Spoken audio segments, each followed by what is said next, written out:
Yo l'équipe, j'espère que vous allez bien. Aujourd'hui, nouvelle vidéo, on va parler du style de boxe de Baki. Avant tout, je tiens à remercier King O qui a fait une vidéo incroyable. Il a mis les gants avec Baki. Et pour nous montrer vraiment un petit peu le style de boxe de Baki, il n'a pas hésité à aller très très loin dans le sparring. Honnêtement, envoyez-lui vraiment beaucoup de force. À l'heure actuelle, il a 5000 abonnés, mais honnêtement, vu la qualité du contenu qu'il produit, je pense qu'il en mérite beaucoup plus. Quoi qu'il en soit, dans cette vidéo, on va analyser, on va vraiment faire une analyse à froid du style de boxe de Baki et on va juger uniquement la boxe anglaise. Évidemment, c'est un combattant de MMA à la base, donc forcément, il y a quelque chose qui diffère un petit peu. Et ce qui est très intéressant, c'est que je peux vous dire que Baki, il a un niveau de boxe anglaise qui est pas du tout dégueulasse. Il y a vraiment pas mal de choses qu'on va retrouver dans l'anglaise qu'il va appliquer au MMA, ce qui en fait un combattant vraiment très intéressant à regarder. Allez, du coup, round 1.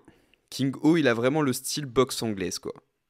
Et Baki, lui, il a un style vraiment qui est... Je pensais pas honnêtement qu'il avait ce style-là, parce que c'est vrai que pour le coup, il a l'air beaucoup plus petit que ses adversaires, il a tendance plutôt à laisser la main, comme le ferait un boxeur plutôt grand et longiligne. Vous savez, pour garder la distance, mesurer, etc.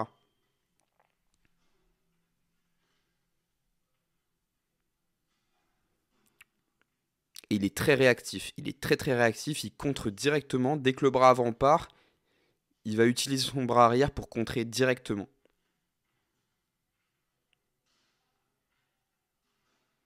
Les mains sont basses de la part de Baki. Oh, jolie tentative de gazer le punch. Vous voyez, il fait des appels avec sa tête pour que, voilà, pour que King O lui envoie le bras avant. Et de temps en temps, Baki va contrer quand il va réussir à le faire. Là, il n'a pas réussi. Mais je pense qu'il laisse les mains basses exprès pour qu'on lui envoie le bras avant et pouvoir contrer derrière. Vous voyez, il fait des appels. Hop. Et là, il prépare déjà le retrait du buste. Voilà, encore. Là, cette fois, il tentait le contre avec le crochet du bras avant.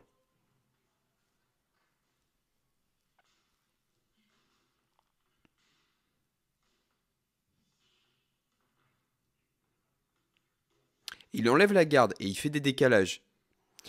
Moi, je pense honnêtement, juste en regardant ça, que je pense qu'il regarde Lomachenko, ça c'est sûr. Il fait toujours ses petits appels avec la tête, il essaye d'enlever la garde.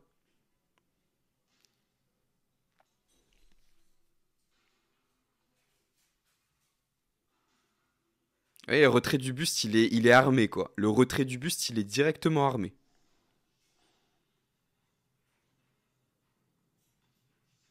Ça va chercher le corps, petit décalage sur le côté. Ça c'est extrêmement utile le décalage, puisque vous avez vu là, King O, il savait plus où il était. Alors que Baki, lui, il avait déjà pris l'angle mort, comme dirait Fernand Lopez.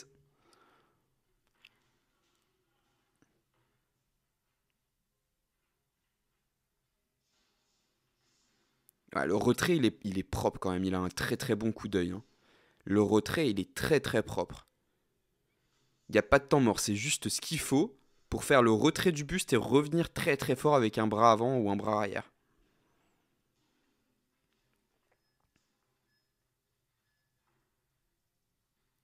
Là, les petites stratégies d'accrochage en anglais, c'est pas les mêmes qu'en MMA, parce qu'en MMA, tu vas chercher à faire tomber, donc tu vas, je pense, après, je sais pas, hein, j'y connais pas grand chose, mais tu vas avoir les mains plutôt basses, alors qu'en anglais, tu vas vraiment chercher plutôt à annuler, à attraper le gant vraiment pour annuler en fait l'attaque de l'adversaire. Alors qu'en MMA, j'ai l'impression qu'ils gardent les bras vraiment pour ceinturer, avoir les bras près du corps, etc. Nous, c'est vrai qu'on va chercher à bloquer les gants avec les coudes pour vraiment annuler, parce qu'on sait pertinemment que l'arbitre, il va arrêter dès que va y avoir une période de temps trop longue sur l'accrochage. Voilà, vous voyez.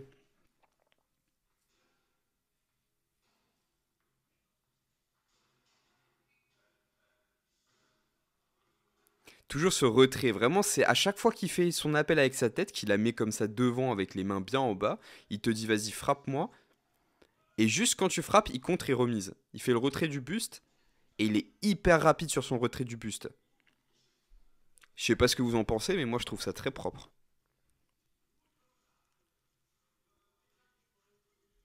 Après, évidemment que c'est propre, hein, c'est un combattant professionnel, mais je veux dire par rapport au standard type de l'anglaise, quoi. Vous voyez le coup d'œil, regardez l'esquive.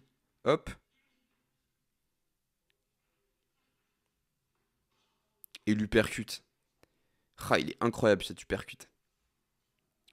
Comme ça, quand l'adversaire arrive sur vous et qu'il a envie d'engager un corps à corps, vous mettez un uppercut, vous faites un décalage comme ça, c'est magnifique, quoi. Bon, je passe un petit peu sur les autres rounds, hein, parce que honnêtement, là, Baki, il a assez bien cerné la boxe de King O.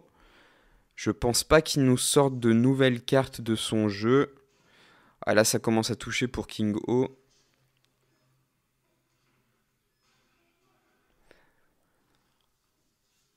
Ah, les coups ont l'air secs quand même, hein, de Baki, hein. Ça a l'air dur et ça a l'air sec. Après, c'est des grosses catégories de poids, on va pas se mentir. Et Baki, il a quand même de l'explosivité, hein, pour son poids.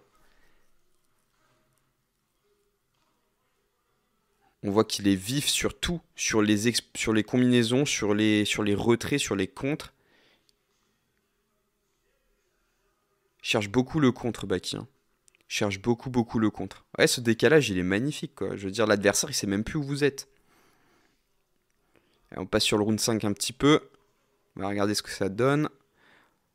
On enlève un petit peu la garde et il revient avec le bras arrière. Là où Kingo il devrait pas accepter, c'est vraiment ce bras avant qu'il met en distance, qu'il arrive à maintenir en fait. Ça, il devrait le chasser directement, mais bon, après voilà, c'est plus facile à dire qu'à faire évidemment, hein. À très bonne combinaison de King O.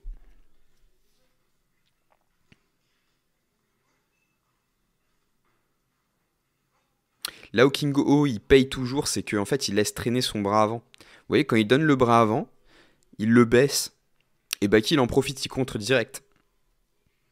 Le bras avant, il revient toujours d'où il est parti. Ça, c'est une erreur fondamentale qu'il faut corriger.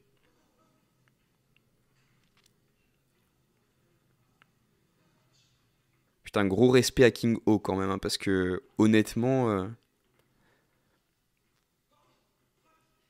Ah, il a bien touché avec 2 uppercuts, franchement. Bien le corps face. Vous voyez, le corps face, quelques coups en bas. L'adversaire, il s'attend à ce que ça vienne en bas. Hop, on remonte en haut. Vous voyez ce qu'il fait quand il accroche, il vient ceinturer sous les aisselles. Nous, on fait pas ça du tout en anglaise. Nous, on récupère les gants pour les bloquer et empêcher justement qu'il se passe quelque chose. Ça, c'est vraiment... l'accrochage du MMA, il est vraiment complètement différent, ça, je m'en rends compte. Bon, allez, on va se faire un petit débrief tranquille. Donc comme on a pu le voir, Baki c'est quelqu'un qui a une garde vraiment très atypique pour un boxeur de son gabarit, surtout contre King O qui est plus grand. Il va utiliser une garde plutôt avancée avec le bras avant pour gêner. Et là ici la problématique qui a fait que King O n'a pas réussi à trouver la solution, c'est qu'il n'a pas enlevé le bras avant pour remiser derrière. Mais bon évidemment c'est plus facile à dire qu'à faire, Baki c'est un combattant professionnel. Et même si tu peux peut-être potentiellement voir des failles, bah, c'est très difficile de les appliquer, quoi, d'appliquer la solution. Ensuite, ce que je trouve très intéressant avec Baki, c'est son coup d'œil. Et il va l'utiliser de plusieurs façons. Il va l'utiliser pour faire des esquives remises, donc il va faire des retraits du buste et revenir avec des combinaisons, ce qui est quelque chose de vraiment très typique en anglaise. En anglaise, on utilise beaucoup ce genre de contre. Vous regardez Floyd Mayweather et des très bons combattants comme ça, ils font ce petit retrait du buste en arrière pour renvoyer derrière des séries de coups. Là, Baki le fait très bien et il l'utilise avec plein de coups. Il n'utilise pas simplement des directs, il va utiliser des uppercuts, des crochets, etc.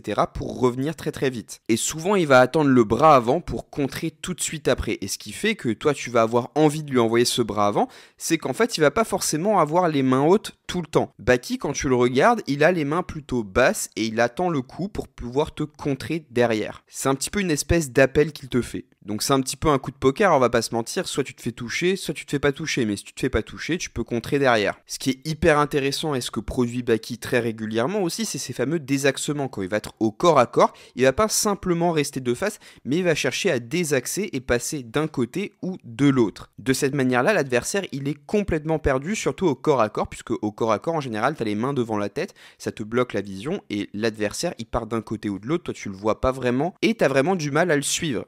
Alors que lui, il est déjà dans l'angle mort et il est déjà en train de te frapper. Là, il y a quelques moments dans le sparring où ça m'a un petit peu frustré parce que je sentais que Baki pouvait enchaîner plus de coups, mais je pense que son sport fait que il a tendance plutôt à préférer l'accrochage pour amener au sol. Après, il y a de l'accrochage des deux parties, c'est clair et net, mais j'ai l'impression des fois que Baki te place un super contre et il revient avec 1-2 et après il accroche directement. Alors qu'il pourrait continuer dans l'enchaînement en désaxant et en enchaînant 3-4 coups de plus. Après c'est vrai qu'il y a de l'accrochage, King O il a essayer d'accrocher aussi un petit peu, Baki l'a accroché un petit peu, mais en anglaise justement on est habitué à ça, on est habitué à essayer d'éviter un petit peu cet accrochage, parce qu'on sait que quand on va toucher, l'adversaire, on va dire que soit il esquive, soit il part, soit il accroche. Donc indirectement, nous on va essayer d'éviter un petit peu l'accrochage. Quand on va commencer à enchaîner que ça va toucher, on va peut-être faire un petit pas de retrait ou un décalage, juste parce qu'on sait que l'adversaire potentiellement va venir nous accrocher. Et je finis par un point qui est très intéressant, c'est que Baki, on voit qu'il regarde énormément de boxe anglaise, parce qu'il fait vraiment pas mal de choses que vont faire des boxeurs de très haut niveau, notamment Lomachenko. Il va faire beaucoup de pas de décalage, il va faire beaucoup de contres directement dans l'attaque de l'adversaire, il va essayer d'enlever la garde, tout ça c'est vraiment des trucs que Lomachenko fait et maîtrise à la perfection. Et moi vraiment quand je regarde la boxe de Baki, j'ai vraiment l'impression qu'il essaye d'appliquer un petit peu la boxe de Lomachenko à son milieu. Et c'est hyper intéressant à voir et je trouve que le résultat est vraiment pas mal du tout. On sent qu'il y a quand même le style de boxe d'un combattant de MMA, mais honnêtement, on sent vraiment la petite patte boxe anglaise et je trouve qu'elle est vraiment hyper appréciable et très belle à voir. Sur ce, j'espère que la vidéo vous a plu. Si c'est le cas, n'oubliez pas de vous abonner, de mettre un pouce bleu. Dites-moi dans l'espace des commentaires si vous voulez que je fasse le même style de vidéo pour d'autres combattants de MMA, peut-être pour Cédric Doumbé. En tout cas, nous on se retrouve sur la vidéo suivante.